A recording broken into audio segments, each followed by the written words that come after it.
সমাজ মাধ্যমে রটেছিল জনপ্রিয় ও আলোচিত বাংলাদেশি অভিনেত্রী পরীমনির দেহ নাকি ঝুলন্ত অবস্থায় পাওয়া গিয়েছে। এরকম গুজব ডালপালা মেলে আরও বেড়ে ওঠার আগেই ঢালিউডের এই আলোচিত তারকা পরীমনি ফেসবুক লাইভে এসে হাজির হয় এবং স্পষ্ট ভাষায় জানিয়ে দেন তিনি দিব্যি বেঁচে আছেন, দারুণ আছেন, আর বলাই বাহুল্য আত্মহত্যা করেননি। কিন্তু প্রশ্ন হলো, কে ছড়ালো এমন ভয়াবহ গুজব এবং কেনই বা ছড়ালো?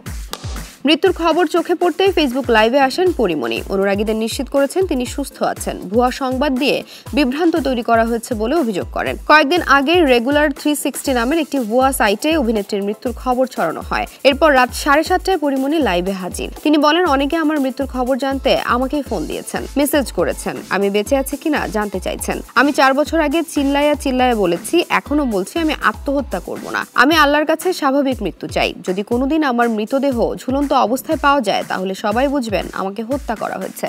তিনি যোগ করেন, পরিবার নিয়ে আমি অনেক সুখেই আছি, আত্মহত্যা করার মতো কারণ নেই।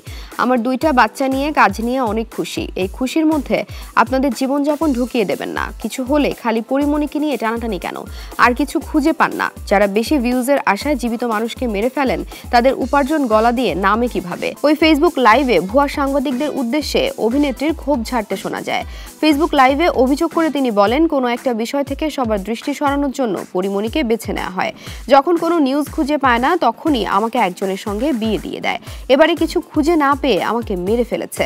আপনারা কখনো মৃত মানুষকে লাইভে দেখেছেন? ওই ভিডিও বার্তায় ভুয়া সংবাদ মাধ্যম এবং সাংবাদিকদের এক হাত নেন পরীমনি। আমাকে যদি কোনোভাবে কেউ খুন করা হয়, ভাববেন যে আমি যদি মরে যাই, ভাববেন যে এটা স্বাভাবিক মৃত্যু না, আমাকে কেউ মেরে ফেলেছে।